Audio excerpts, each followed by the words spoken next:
नमस्कार दोस्तों, मेरा नाम है सचिन उपाध्याय और आप लोगों को हमारे यूट्यूब चैनल में स्वागत है। दोस्तों, मैं एक क्राइम स्टोरी चैनल चलाता हूं और आप लोगों को क्राइम वीडियो देखना पसंद है तो जल्दी से हमारी चैनल को सब्सक्राइब करें और बेल आइकॉन को प्रेस करें ताकि हमारी वीडियो आपके पास जल्दी पहुंच जाए। चलिए दोस्तों, देर न करते हुए वीडियो को शुरू करते हैं। यह एक सीधी सादी कैंपस लव स्टोरी है और उसके बाद प्रेमी द्वारा प्रेमिका को ब्लैकमेल और प्रताड़ित करने की एक दुखद दास्तां है जिस पर अब भगवा रंग चढ़ाया जा रहा है। वे दोनों भुवनेश्वर के Kalinga institute of industrial technology KIIT में पढ़ते थे। अद्विक श्रीवास्तव लखनऊ से आया था और प्रकृति लामसाल नेपाल से आई थी। दोनों बीटेक के तीसरे वर्ष के छात्र थे जिनकी उम्र 20-22 वर्ष के बीच थी। दोनों एक दूसरे से प्यार कर बैठे लेकिन इसे निभा नहीं पाए। अद्विक द्वारा प्रकृति को ब्लैकमेल और प्रताड़ित करने की परिणति प्रकृति की आत्महत्या के रूप में हुई। ऐसा रोज रोज कहीं न कहीं हो रहा होता है, लेकिन इसमें नई बात प्रेमिका का नेपाली होना है। बीती 16 फरवरी की रात प्रकृति ने KIIT के हॉस्टल में आत्महत्या कर ली थी, जिससे आहत और व्यथित इस संस्थान के लगभग 1000 नेपाली छात्र विरोध प्रदर्शन करने पर उतारू हो गए। हल्ला मचा तो नेपाल सरकार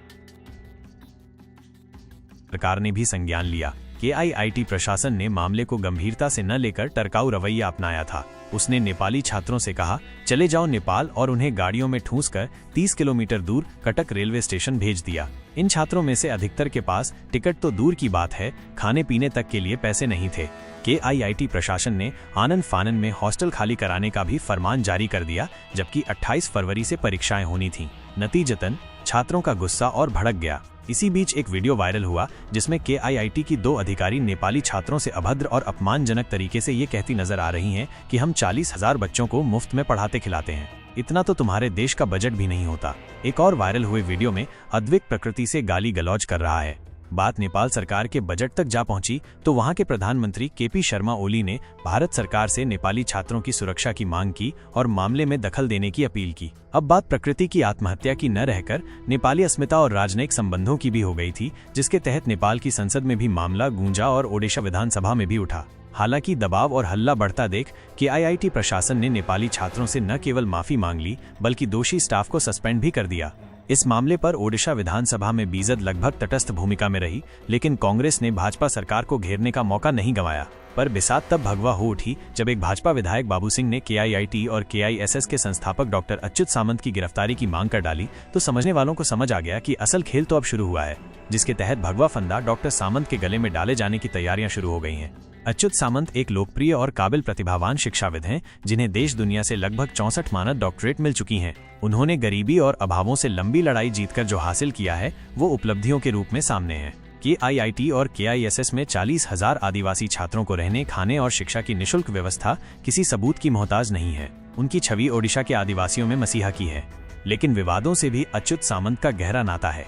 उन पर आदिवासी बच्चों के धर्म को लेकर आरोप अक्सर लगते रहे हैं। कट्टर हिंदूवादी संगठनों का आरोप है कि उनके शैक्षणिक संस्थानों में भोले भाले आदिवासी बच्चों को ईसाई बनने के लिए उकसाया जाता है, जबकि उलट आदिवासी संगठन आरोप लगाते रहे हैं कि KIIT और KISS में हिंदू तीज त्योहार मनाकर छात्रों को हिंदू बनाने की साजिश रची जा रही है।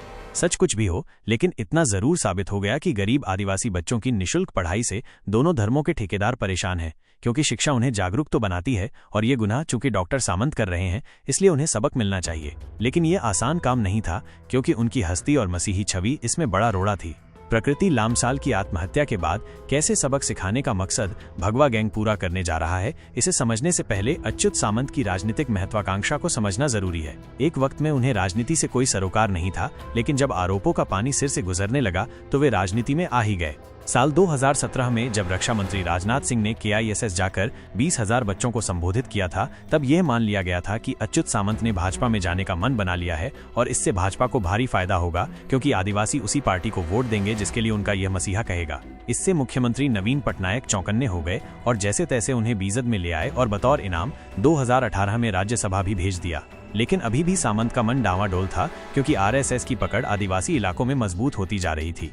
2018 में ही अच्युत सामंत ने विज्ञान कांग्रेस के 105वें सत्र में यह कहकर अटकलों का बाजार गर्म कर दिया था कि प्रधानमंत्री नरेंद्र मोदी दूरदर्शी और देश के सच्चे सपूत हैं। अपने 8 मिनट के भाषण में उन्होंने 7 बार मोदी का नाम लिया तो नवीन बाबू की पेशानी पर बल पड़ गए थे। उसी दौरान 2019 के लोकसभा चुनाव की सुगबुगाहट शुरू हुई तो नवीन पटनायक ने फुर्ती दिखाते अच्युत को कंधमाल लोकसभा सीट से बीजेड के टिकट पर लड़ने को तैयार कर लिया। इससे भाजपा में उनके जाने की अटकलों पर विराम लग गया। इस चुनाव में मोदी नाम की आंधी से ओडिशा अछूता रहा था। कंधमाल में अंदरूनी मुद्दा था 2008 के दंगे, जिनमें दलित ईसाइयों के खिलाफ खुली हिंसा हिंदू संगठनों द्वारा की गई थी। इस हिंसा की चर्चा दुनिया भर में हुई थी। कट्टर हिंदुओं द्वारा हजारों आदिवासियों को मार दिया गया था, उनकी औरतों का बलात्कार किया गया था, जमकर आगजनी की गई थी। सहज अंदाजा लगाया जा सकता है कि नजारा कितना विभत्स रहा होगा। एक अनुमान के मुताबिक लगभग 60,000 आदिवासी बेघर हो गए थे। तब नवीन पटनायक चूंकि भगवा खेमे के समर्थक थे, इसलिए न्याय नहीं कर पाए थे और मामला गोधरा जैसा आया गया हो गया था। कैसे नवीन बाबू सीएम हाउस में बैठे गीत संगीत, चित्रकारी और साहित्य में डूबे हुए 20 साल ओडिशा पर राज करते रहे, ये कोई रहस्य की बात नहीं रह गई थी। दरअसल सवर्ण हिंदुओं और आदिवासियों के टकराव का फायदा उन्हें बैठे बिठाए मिलता रहा था। कांग्रेस लगातार कमजोर हो रही थी और भाजपा अपना प्रभाव बढ़ा रही थी, लेकिन इसका बीजद के वोटों पर असर ज्यादा नहीं पड़ रहा था, क्योंकि कांग्रेस का वोट बैंक भाजपा की तरफ खिसक रहा था। कंधमाल दंगों के बाद जब नवीन पटनायक की धर्मनिरपेक्ष छवि कटघरे में खड़ी होने लगी, तो उन्होंने तुरंत भाजपा से अपना समर्थन वापस ले लिया, जिससे आदिवासी समुदाय का झुकाव मजबूरी में ही सही उनकी तरफ बना रहा। 2019 तक बीजद को इसका फायदा मिलता रहा और वो सत्ता में बनी रही। अच्युत सामंत ने 2019 का लोकसभा चुनाव शान से जीता। उन्हें भाजपा उम्मीदवार एरा खरबेला स्वेन के मुकाबले लगभग 1.5 लाख वोट ज्यादा मिले थे। इस चुनाव में कांग्रेस 21 में से महज 1 सीट ले जा पाई थी, जबकि भाजपा 8 सीट जीतकर दूसरे नंबर पर आ गई थी। ठीक यही हाल विधानसभा का भी रहा था। भाजपा हालांकि 213 में से केवल 23 सीटें ही जीत पाई थी, लेकिन उसका वोट शेयर 32% हो गया था, जबकि कांग्रेस 16% से कुछ कम वोटों के साथ 9 सीट पर सिमट कर रह गई थी। तब किसी ने, न बीजद ने और न ही कांग्रेस ने इस पर गौर किया था कि आरएसएस की नफरत की राजनीति अंदरूनी तौर पर पैठ बना रही है, जो आदिवासियों को उनके हिंदू होने का एहसास कराते ईसाईयत के खिलाफ जहर उगलती रहती है। 2024 के नतीजों ने साबित कर दिया कि ओडिशा भगवा रंग में रंग चुका है और 2 दशकों से राज कर रहे नवीन पटनायक आदिवासियों की उम्मीदों पर नाकाम साबित हो गए हैं। भाजपा ने 78 सीटें जीतकर सत्ता पर कब्जा कर लिया और बीजद को 51 सीटों पर तसल्ली करना पड़ी। कांग्रेस ने 14 सीटें जीती थीं। भाजपा और बीजद का वोट शेयर लगभग बराबर का 40% के इर्द गिर्द रहा था। कांग्रेस ने 13.26% वोट हासिल कर बीजद को नुकसान और भाजपा को फायदा ही पहुंचाया था। लेकिन लोकसभा चुनाव परिणाम बेहद चौंकाने वाला रहा था। भाजपा ने 20 सीटें 45.34% वोटों के साथ जीती थीं, जबकि बीजद को एक भी सीट नसीब नहीं हुई थी। इस आंधी से कंधमाल सीट अछूती नहीं रही थी, जहां से अच्युत सामंत भाजपा के सुकांत कुमार पाणिग्रही से महज 21,371 वोटों से पराजित हुए थे। इस हार की असल कीमत अब उन्हें जिंदगी भर चुकानी पड़ेगी। प्रकृति की आत्महत्या अच्युत सामंत के लिए त्रासदी बनती जा रही है। इस पर बवाल अब हिंदूवादी मचा रहे हैं। 23 फरवरी को बजरंग दल के कार्यकर्ताओं ने KIIT कैंपस के बाहर जमकर हुड़दंग मचाते अच्युत सामंत के खिलाफ नारेबाजी की। ये हुड़दंगी जय श्री राम के नारे भी लगा रहे थे।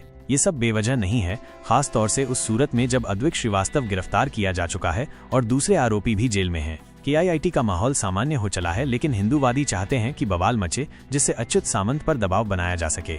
गुजरे कल में सामंत ने भाजपा को जो नुकसान पहुंचाया है और लाखों आदिवासी बच्चों को शिक्षित और जागरूक किया है, उसकी कीमत तो उन्हें चुकानी ही पड़ेगी। उनके शिक्षण संस्थानों पर कभी भी IT, ED, CBI जैसी संस्थाओं के चरण कमल पड़ सकते हैं। उनकी जमीनों की खरीद फरोख्त में दर्जनों कानूनी नुक्स निकालकर उन्हें राजसात किया जा सकता है।